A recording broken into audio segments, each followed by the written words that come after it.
విజయలలిత 70-80 దశకంలో ఈ పేరు దక్షిణాది తెరకు చాలా ఫేమస్. ఎన్నో యాక్షన్ మూవీస్ లో తమిళ్, తెలుగు తెరను ఏలిన డైనమిక్ హీరోయిన్.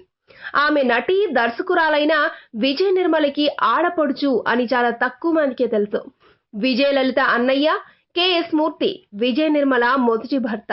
అంతేకాదు లేడీ అమితాబ్ గా పేరు తెచ్చుకున్న హీరోయిన్ విజయశాంతికి ఆమె స్వయాన పిన్ని. విజయలలిత నేటివ్ తమిళనాడు. ఎన్నో తమిళ్, తెలుగు, మలయాళ, కన్నడ, హిందీ సినిమాలు చేసిన ఆమె మొదటిసారిగా 1962లో మాయమోదిరం అనే తమిళ సినిమాతో నటిగా ఎంట్రీ ఇచ్చింది. ఆ తర్వాత భీమాంజనేయ యుద్ధంతో తెలుగు తెరకు పరిచయమైంది. ఆమె ఒకప్పుడు సౌత్ స్క్రీన్ మీద ఫీమేల్ జేమ్స్ బాండ్ అనిపించుకుంది.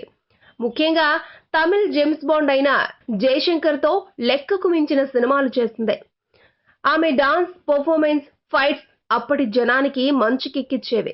తమిళ్లో జయశంకర్ తో పాటు ఎంజి రామచంద్రన్ లాంటి అగ్ర హీరోల సరసన కూడా నటించి మెప్పించింది. తెలుగులో అయితే ఎన్టీఆర్, ఏఎన్ఆర్ తో చాలా సినిమాలు చేసింది. మలయాళంలో సైతం ప్రేమ్ నజీర్, జయన్ లాంటి అగ్ర హీరోలతో కూడా నటించింది. 60-70 దశకాల్లో ఆమె కెరియర్ చాలా పీక్ లో ఉంది. చాలా తక్కువ టైంలో లెక్కకు మించిన యాక్షన్ మూవీస్ లో నటించి అప్పటి ప్రేక్షకుల్ని ఎంతగానో మెప్పించింది. 3 దశాబ్దాల కాలం పాటు అన్ని భాషల్లో కలుపుకుని విజయలలిత మొత్తం 170 సినిమాల్లో నటించి తన సత్తా చాటుకుంది.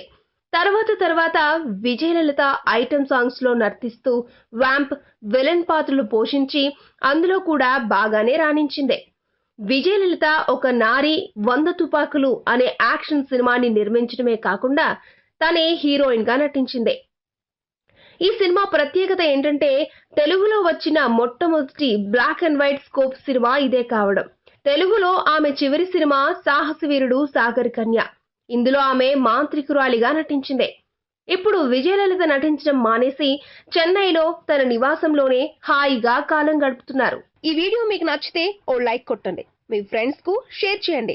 ఇలాంటి డిఫరెంట్ వీడియోలను మరిన్ని చూడాలనుకుంటే మా యూట్యూబ్ ఛానల్ ను సబ్స్క్రైబ్ చేయడం మాత్రం మరవకండి.